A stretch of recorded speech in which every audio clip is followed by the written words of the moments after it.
There's a sermon ya Prophet Makandiwa ya a while ago alikuwa anafunza akisema, I think tulikuwa tunairudia jana, but alikuwa anasema that a true prophet should always know what God is saying even when God is not speaking. Alikuwa anapea an example like there's a period in the Bible when God was silent for a very long time. Example ni 400 years. But what was God saying that 400? If God is silent, what is he saying? Because you guys have moved away from God, because you guys have hardened your heart, that's why God has gone away. So a true prophet should know what God is saying at all times. Even when God is silent, what is he communicating while he's quiet? A good example even for all of us. The more, I'll give an example of our spouses. The more you are with your spouse, you should be able to tell when your spouse is quiet, what is he or she saying? Similar example, the same way with our parents. We know our parents, when they are quiet, what are they really saying? So I'll napenda that example.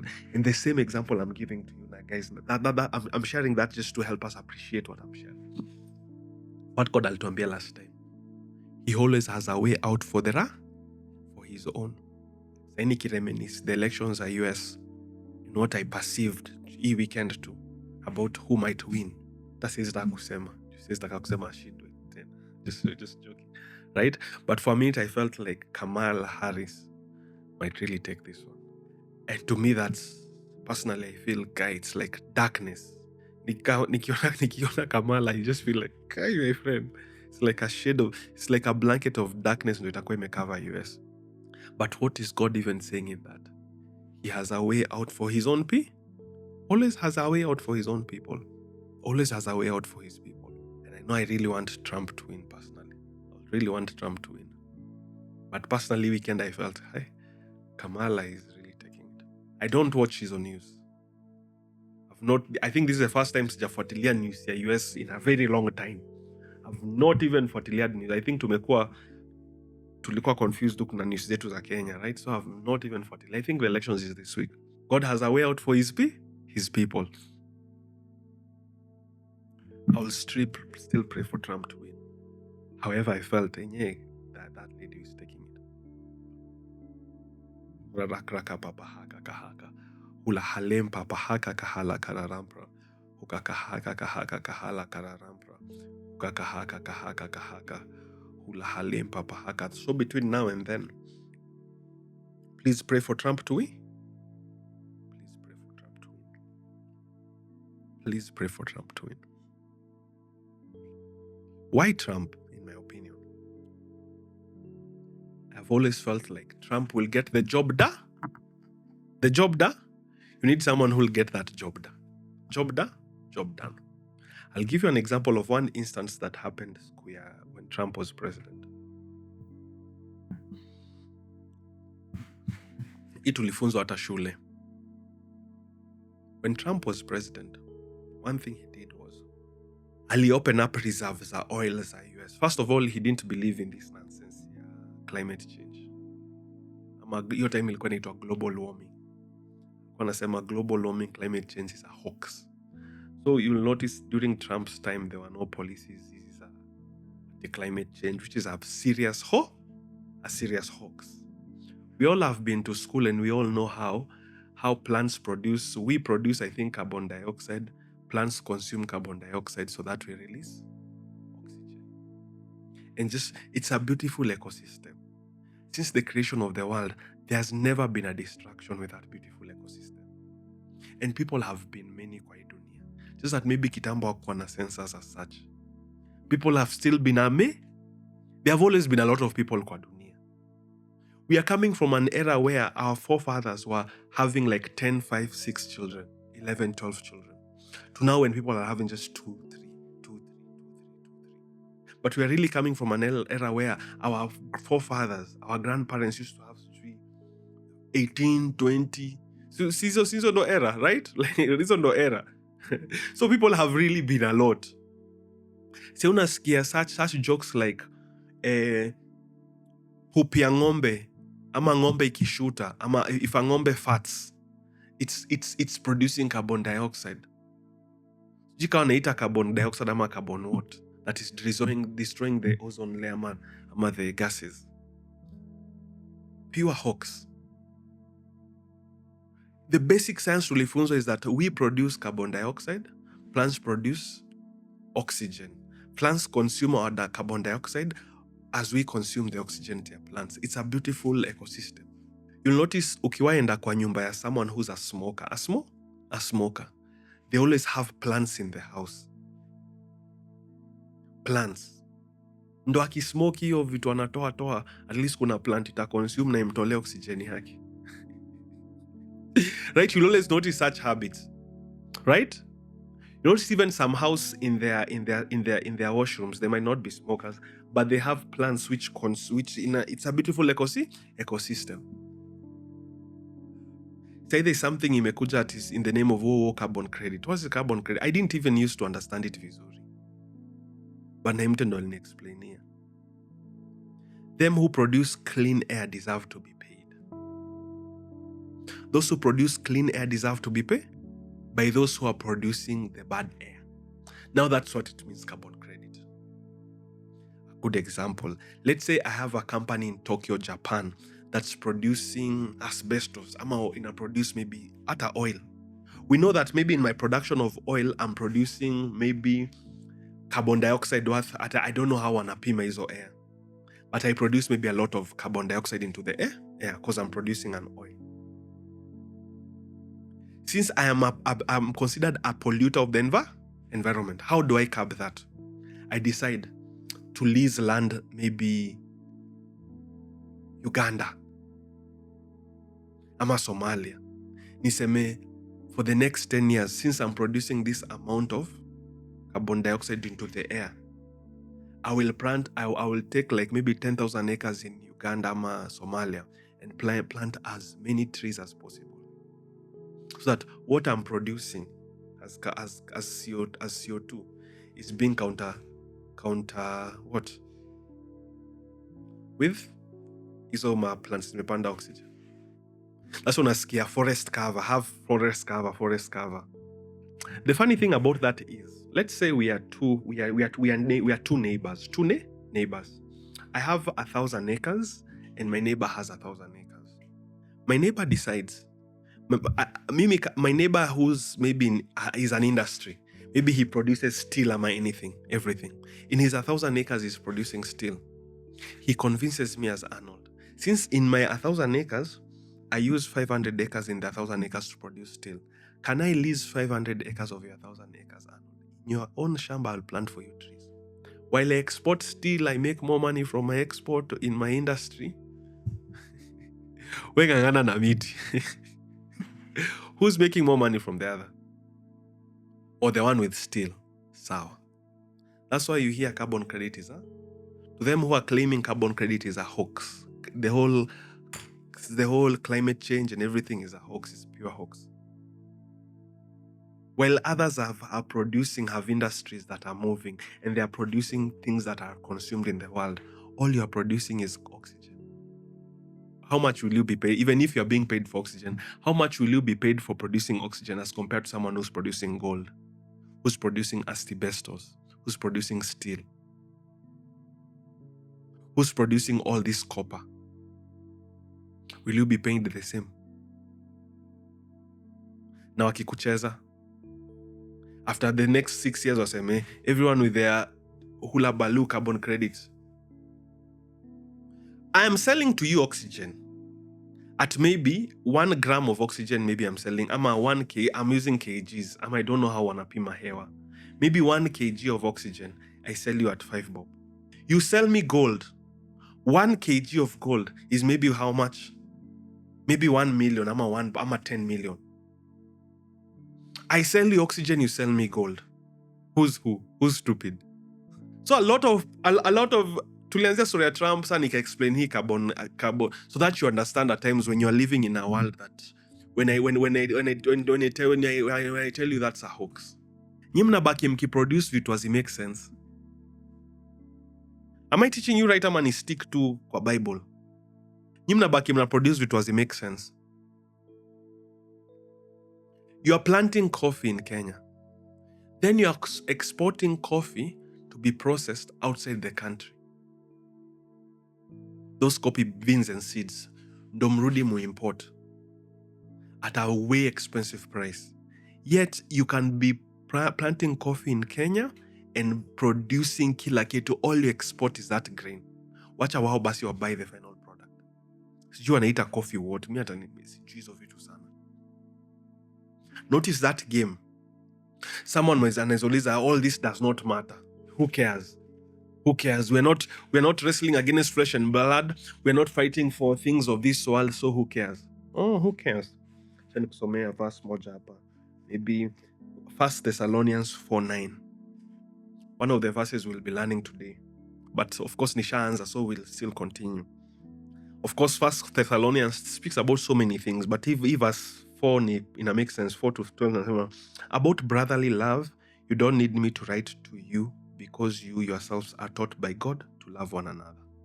In fact, you are doing this towards all brothers in the entire region of Macedonia, but we encourage you, brothers, to do so even more. To seek to lead, verse 11 says, and makes but of course it makes sense.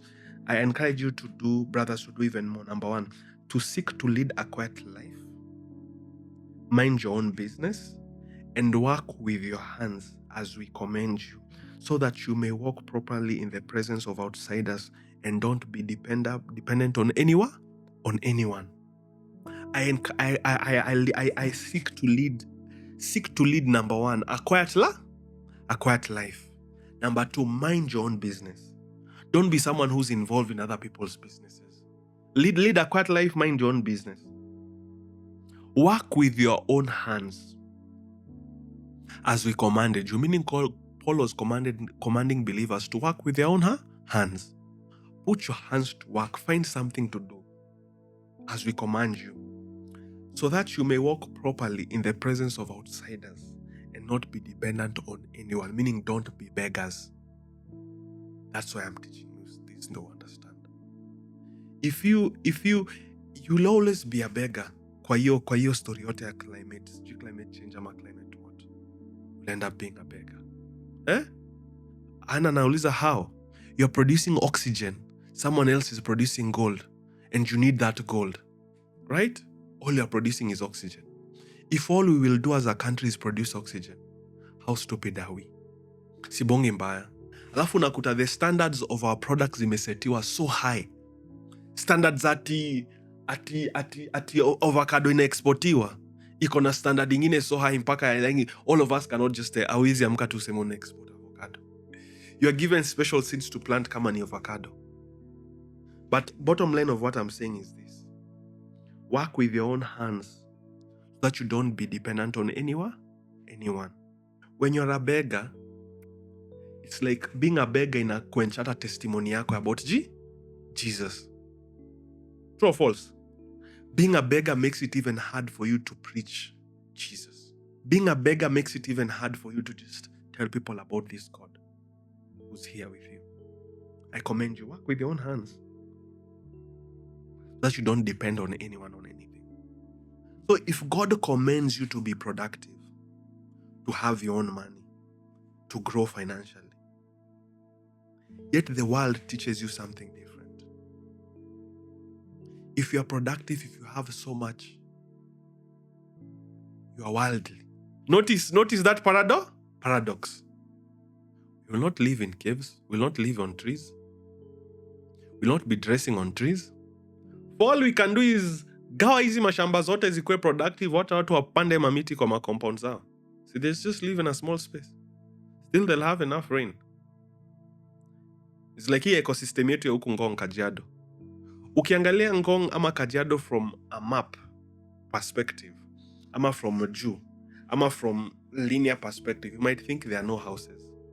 They are just trees. It's like when you look at these Ngong Hills, you might think Ngong Hills, there are no people living there. Because people wanapandanga miti around their compounds. That's why you can't see houses. You might think watu wanaishi kwa huku hakuna watu. There are a lot of people living on these hills. There are a lot of people living huku. Just that wamesurround compounds zao na trees. You might not think there are people living there. How much oxygen do these people have? How much oxygen do these people have? Because I was asking God, I felt God akiniambia niwafunze about doing business, how you can do business. So I was trying to ask God, Father, why? What do you mean? What do you mean? But I'll go through over a couple of things nishaiwafunza before, and haina harm kurudia, because itatusaidia wote. Haina harm kurudi. First of all, number one, I remember one time, one of the things I've ever taught that God taught me that is that money does not increase or decrease. All the wealth that it is in the world, eco standard, has been like that ever since the creation of the world. What just happens is that wealth exchanges hands. Wealth exchanges hands. There's nothing like more money ama kidogo money apana. There's just money exchanging hands. So today, if you don't have money, someone else now has that money. If last year I made $1 million and this year I have not made $1 million, it means that $1 million is still in existence, in circulation, just that I wasn't the person making it. Someone else has made it. So please understand that money does not increase or decrease, just changes hands. And if all the wealth ya hii dunia haijai increase or decrease, still the same wealth, what then are we chasing for? You'll ask yourself, why is someone like the richest people in the world, talk of Jeff Bezos and Bill Gates, they are busy now buying land with money. They are busy transferring their monies into something tangible like land, which always increases value, which is a factor of production. Land is a factor of production. Because with land, you can set up an office, you can set up a building, you can plant crops, you can build houses, you can gather people. Land is a factor of production. Unaget, where are they converting their physical cash to? To land. Ask yourself just such a simple question. Meaning I learned, the first thing God I remember is that money does not increase or decrease. Money just changes hands. If money changes hands, meaning money is in the hands of people. Money is in the hands of people. How do you now get money? Number one, you either have to have a product, goods that you're providing to people, or number two, a service you're giving to people. You either have to have a good or a service that you're giving to people. That's how you make money. Have something you're producing or have a service you're giving. A good example, if I have cows and I'm producing milk, milk is a good. But notice, people need milk. True or false? Kuje number two. Let's say I have what do I call? Something else I can think about. Maybe a donkey. Donkeys, of course, have milk. Do people drink donkey milk in Kenya? So let's say right now, Mr. A has 5,000 cows. Mr. B has 5,000 donkeys. And they're all producing milk. Who'll make more money than the other? Mr. A, who has cows and producing milk. Why? Milkier cows have demand more than milkier donkey. I don't know how you can sell donkey milk or who you will sell it to, but doesn't have demand. So however you come up today, tomorrow, maybe you pay a scientist, a professor, to lie to the world that donkey milk has such great value that it adds to someone, that people now run to donkey milk. Maybe you do that. And if you can do that, please know, there are many people evil who do that. They pay scientists to lie, to produce stupid researches and lie to people, oh, we have discovered this and this and this is beneficial to you, which is not. So if the service or good you're producing has to be a service that people want and people need. That's why you'll find a lot of our tunasemanga wametoka ushago. they can come to town and they succeed so much because they are producing a good and a service that people need. Some of us who have grown up in urban areas, we want to be innovative over things that people don't even need. You're innovating something that people don't need ama can't pay for. Kuna moja niliona kwa, I think it was Shark Tank ya Kenya ya kitambo. Jamaa fulani amekuja amesema ati we have 360, he wants to create a new calendar. So he wants those sharks to invest in him 100,000 to create a new calendar that will have 366 days ama 360 what days. Akaulizwa, what will you call that calendar? Akapeana jina yake kama Waweru calendar ama new calendar by Waweru Kitukayo. How will you call the months? Itakuwa inaitwa month 1, month 2, month 3, month 4. Those sharks laughed. This guy anataka kufanya research ya calendars and days.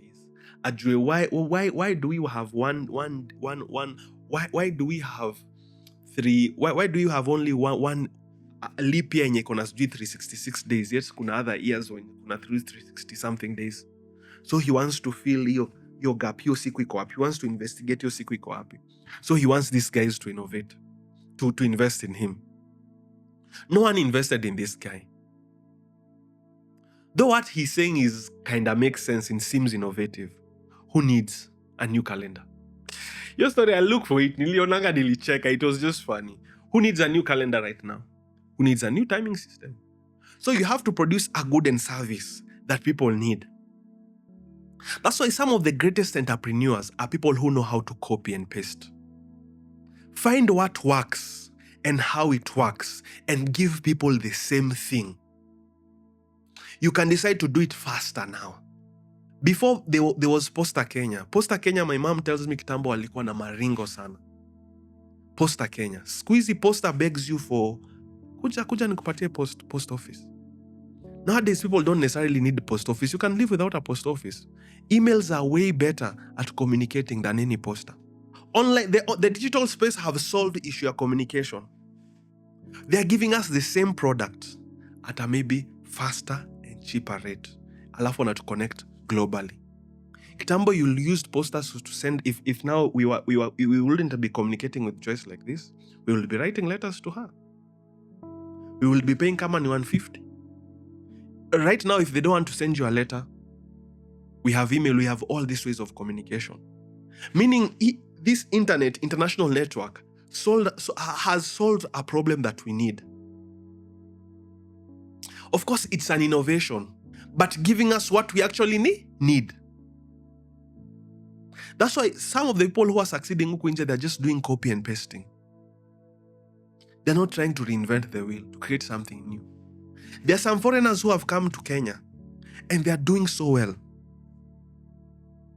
Do you think they are doing any new thing?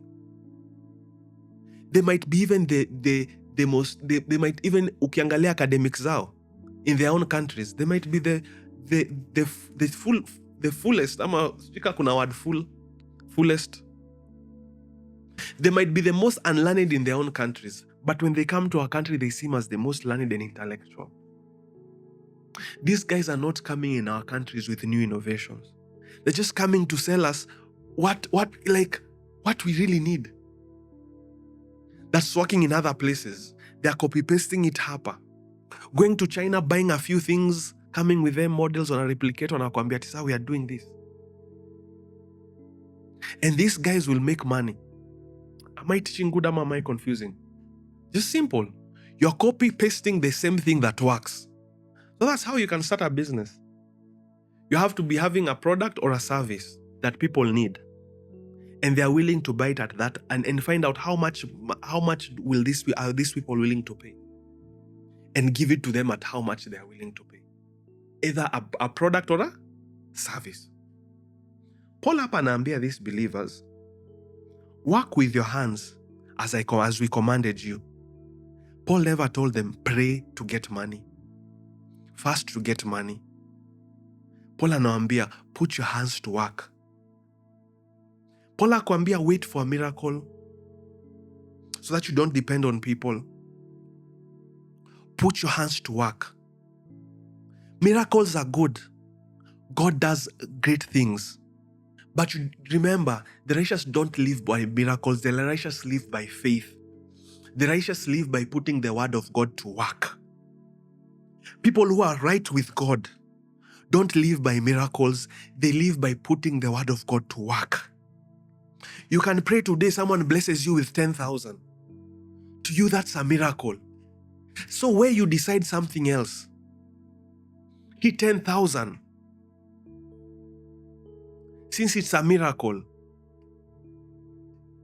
I will eat this all 10,000. You don't realize this 10,000 can be a seed. So let's go to something else niwafunze leo pia it makes sense. Thank you Jesus for kunipeleka hiyo place ya seed. We are always encouraged. If you want to succeed in anything, have a goal, have a vision, have a dream. And we always encourage, have a very big dream and have a very big vision. Do you know why we're encouraged to have a very big dream and vision? Do you know why we're encouraged to have a very big dream and vision? No, God alikuwa niambia jana. The greater your dream, the greater your vision, the greater your goal, then the greater your seed will be. Before you are earning 20,000, 20,000, just 20,000. Maybe when you are earning 20,000, you are looking for the day you will maybe earn 50,000. So you tried the things that you tried until you are earning 50,000. Then sadly, you never had a vision beyond earning 50,000. Sadly, now that you're earning 50,000, you'll think now, all I have is bread. So all you'll just be doing is eating that 50,000. When you're earning 20,000, you're having a greater seed that helped you earn 50,000. But now that you're earning 50,000, all you think nimefika. Now you're just eating that bread. You don't have a seed. But if at 50,000 you had a vision of earning 1 million or earning 10 million, that 50,000 now becomes a seed that you used to target 100,000 or 1 million or 50 million. But if you don't be like that, ukishafika 100,000, you think nimefika. Now unaanza kula, fanya nini? You eat that bread. But if you have a greater vision, all you'll use your seeds correctly. That's something else I felt God akiniambia share with these people. The last person I talked about stories a rental, aliniambia Arnold. The only reason I'm investing in rentals is simple. Right? In future, itanisaidia to get another loan for something. Like akona shamba, has already bought shamba. So Kenya nafanya saini kujenga rentals. A building rentals. So to rent. Akaniambia the value of his rental is like, let me just pick a number. It's maybe like 15 million. That's the value of it. Of course, it's more than that. I'm just giving just a figure. Maybe it's 15 million. Right? The value of rental. Because me ask them a question like, alifanya nini ndo akaget to make a decision kujenga rentals? Because me, I also had that narrative of rentals, be very careful. Might not be that, return yake might not be high. Hata yakaniambia rental returns zake si high. Yeah, personally aliniambia hivyo. Annually anaona ni kama 6 to 7%, which are not good might not be that good returns. But nikamuliza, why are you still investing in something that doesn't have high returns? Akaniambia it's like this. To him, it's more like future proofing. Right now, he has the money, he's pushing himself to do that. He's pushing himself to do that. Soon as your property imeisha na itafanyiwa value, he can go take a bigger loan with now what he has done.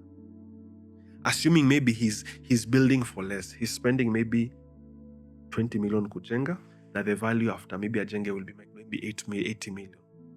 So he can take a loan at 80 million over that property. And what will be paying that loan is the rent that is coming from this house. Will be servicing that loan. That's maybe how they're thinking.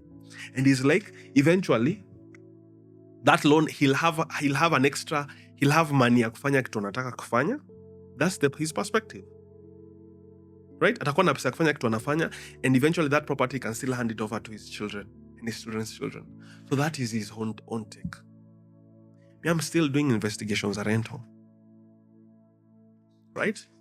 But nimesikia sana. Ulisikia kutoka kwangu ama ulisikia kwa mtu mwingine? And sorry, rental ni kama haiko that promising.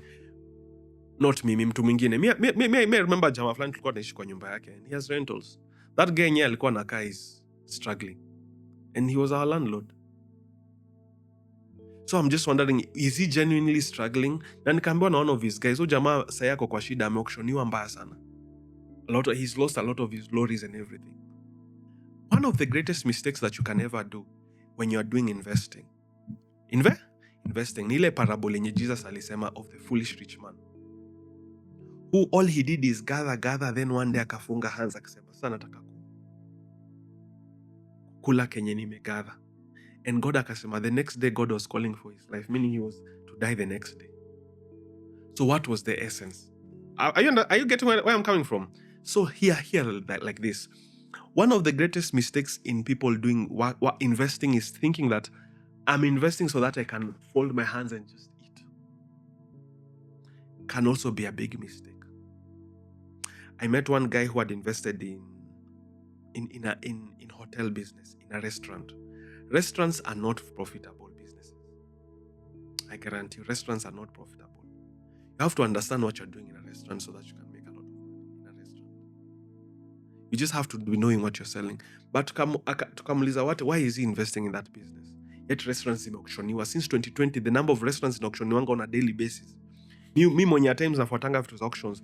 I can't tell you the number of times nimeenda auction na nimeona ni vitu za restaurants inaauctioniwa. Remember one of our friends hapa used to be an accountant kwa restaurant. Ndo akanihesabia hesabu ya restaurant. Because an egg is 25 bob. How can you be selling chapo mayai at even 35 ama 40, 50 bob? What is the mathematics in that? Yali niambia this. Mayai mbili is supposed to produce, I think, chapo mayai kama 20 ama 30. They beat that egg until inakuwa multiply and they add milk. You know how you can beat an egg and add milk until it becomes a lot? Because eggs are expensive. Akaniambia, now that is how they're able to produce chapo mayais. Sijui ushaenda kwa hoteli ukaambiwa chapo mayai na unipasulie mayai mbili si moja. Ushaenda kwa hoteli? Me, I remember, I've never been a fan of chapo mayai. A friend of mine ndo introducing kitambo. Brian ndo introducing kwa chapo mayai kitambo. I remember I used to go to a restaurant na chapo mayai ya mayai mbili. So naambiwa kupasulie mayai mbili. That restaurant we used to go na chapo mayai, it's no longer there. If they were really, really persuading mayai mbili, those guys, that's why they closed. Because how much they were selling to us doesn't make sense, and the cost of an egg. Aujeka mafuta, aujeka moto, aujeka cost ya kulipa everyone. How are you making profit? Asking. So this one of my friends akatuambia the reason our business yao wanafanyanga hivi. And it's restaurants in town. 2 eggs is supposed to, I think, produce chapo mayai 20 ama aliniambia 100 sikumbuki. Maybe 20. So they beat that egg, and they add milk until... See, there's an egg inaweza kaa ni mingi. When they add the few things they add. Maybe they add baby baking soda. Just joking. Now that's the sub. Nikauliza ujamaa watu, akasema, this guy akasema, yet to him, he has a restaurant. It's a good restaurant. He's not selling food. He's just selling... His goal is to sell meaningful connections, which was nice. But akasema, one of the things that he's doing pia, he has not quit his job. He never had the mentality, sasa nime set up business loan, niache job nikae. And one thing he's doing kwa hiyo business is ensuring that he always pays himself. That whatsoever happen, even if the restaurant closes after a few months, he has not ensured he has not made a loss. Because he's also ensuring he's getting paid. He's not like laboring to set up business. All he's doing is just paying other people's salaries, and he's not being taken care of. And after 2 years, maybe restaurants close. Because restaurants don't stay for long. Zashinanga close down. No, that's his concept. But anisema yeye, he has not stopped working. He's still employed. Notice this guy doesn't have the mentality yenye Christ alituambia of that foolish rich man, who anagather ndo afunge mikono aseme saa I'm not working anymore. Right? Meaning that mentality of not putting your hands to work is what will lead you to be poor. That mentality of sasa nafunga will lead you to be poor.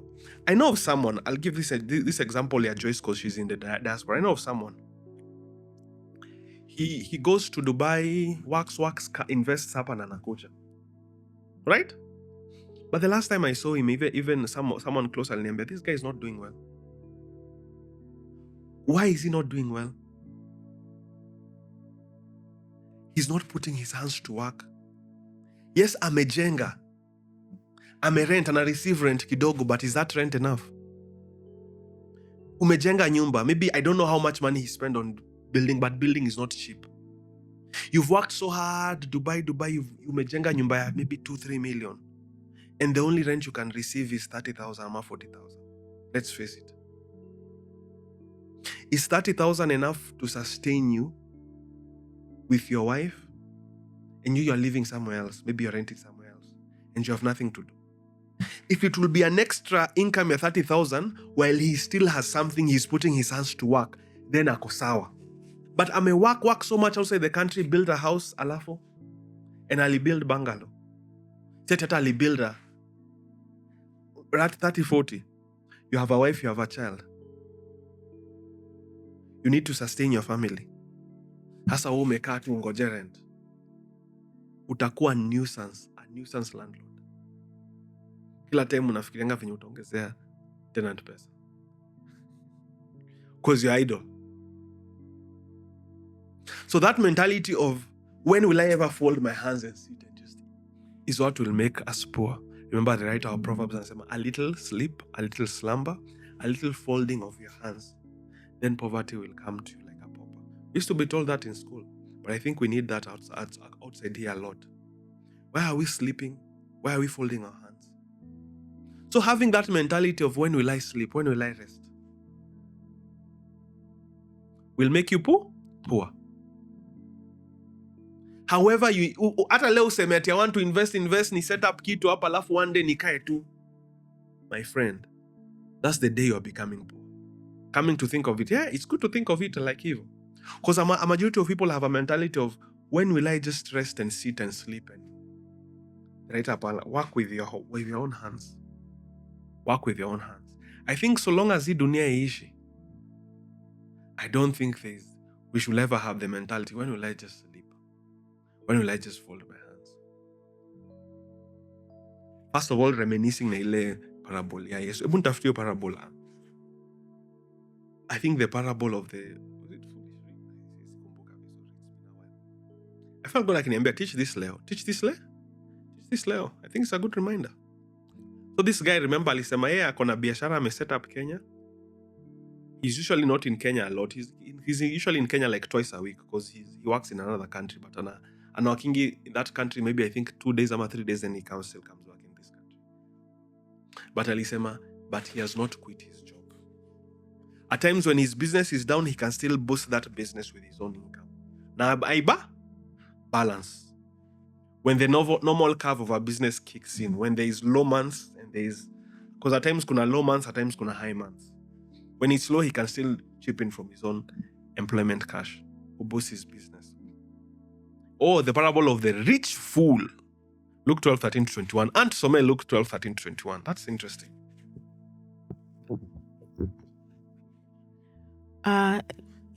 The parable of the rich fool. Yes.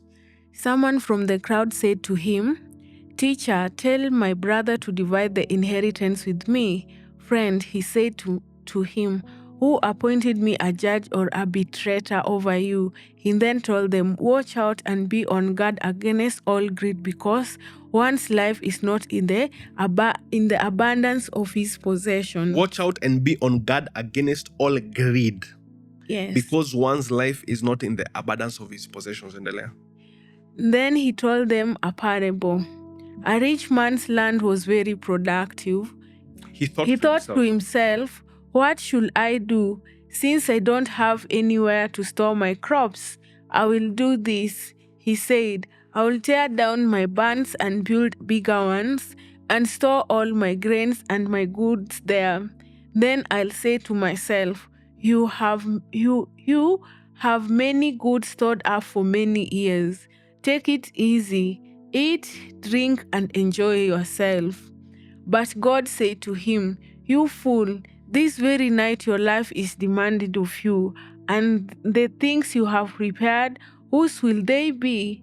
That's how it is with the one who stores up treasures for himself and is not rich towards God. Wow, amen. That's Luke 13 to 21. I don't know what I can say. Any comments about this or text? And I don't know how much I can say about this or text. This seems self-explanatory. But one of the things that is so important upon don't store up riches for yourself, but be rich towards God. And this guy, he's full. Oh, why is God referring to him as a rich fool? He wanted to just fold his hands. Okay. Amash, that's what he wanted to do. Okay. I'm like, whew. Contrast to what Paul is saying in 1 Thessalonians. I command you to put your hands to work. This other guy anataka nini? Andakoka. I don't know what else I can add kwa hizi text. This is how then you can maybe start up a business. This is how you can start up a business. First of all, identify a good or service that people need. The righteous live by faith, not miracles. Of course, your faith should produce miracles, which is fine, which is well and good. But righteous does not live. What is faith? You are hearing God's word and you're putting it to work. I once listened to a sermon near Pastor Chris akasema, the reason why believers are poor is simply because, of course, has to do with the issue of trust. Has to do with the issue of trust. Right? I know people look nje ni wakora. You cannot trust them. Right? But alikuwa nasema, let's say I have $1 million, Anna has $1 million, Joyce has $1 million, MT has $1 million. And we are all not sure of what we can do. Can you give one person that 4 million naone Kenya anaweza fanya na 4 million? However, there's a big issue at trust. Pia some believers ni wakora. But alikuwa nasema, you can't be poor if we work together. We all cannot be poor if we work together. We all cannot be poor if we work together. That's what Pastor Chris was teaching. We all cannot be poor if we work together. We all cannot be poor. But alikuwa nasema, the reason people are poor is because they don't work together. And I understand ile aspect ya trust. Kwanza Kenya kumekuwa na story mingi za trust to kora. Na si Kenya peke yake. It happens all around the world. Just that I live in Kenya. Just saying. Happens all around the world. Scams ni mingi kila mahali. Kila mahali. Hata uende Canada, hata uende Australia, hata uende sijui wapi. Hata uende Israel. The Holy Land. Kukosi huko kuna scams na scammers. But that's what Pastor Chris was teaching. 2 of you can come together, 3 of you help one person, boost. 2 of you can come together, set up a cleaning company, apply for tenders za kuclean to maofisi. Find people you can manage, clean maofisi, make that money, divide it vizuri. That's how you grow in wealth. But hatuwezi kaa tu tuna fold our hands. We will be broke. We'll be broke. We can't just fold our hands. Christ are blessed. I don't know have anything much to say. I really felt to share this. Is this a good thing to share, Anne? Is it helpful? Yes. How is it to fold hands? Sina job, but people are not working out. Economy is hard. Serikali saidia. You can't afford to do that. Find something. Learn something. Put your hands to work. Ni venye tu mi siwezi kuwa every profession. But if ningeweza, ningekuwa mekanika, nikuwe plumber, nikuwe electrician, nikuwe mjenzi, na nikuwe bado president. Na nikuwe bado governor na MC. Nikuwe everything at the same time. Just joking. If I was able. I'm like, just saying. And there are different types of businesses. Kuna businesses that are seasonal. And you have to be able to recognize that. Kama kuuza umbrella. Say utauzia nani umbrella unless kwa hii scorching sun. How much umbrella will you sell on this as compared to when it's raining? So you'll realize you'll only make a lot of money when it rains. Then the other time you might not make money. How do you then ensure that you're not idle when you're idle? Because hata mimi kwa entrepreneurship nimenotice kuna months we are not busy. But if I decide I'm just folding my hands, atuko busy month na lala. Now that's another problem I'm bringing to myself. I'll still be poor. So even me, every one of us, the minute we decide to fold our hands is the minute we become poor. The minute we have a small vision again, we still become poor. Because a small vision only needs a small seed. A small vision makes you that utaacha saa kuweka seed ama kuweka akiba ama kuhave seed ya kusow.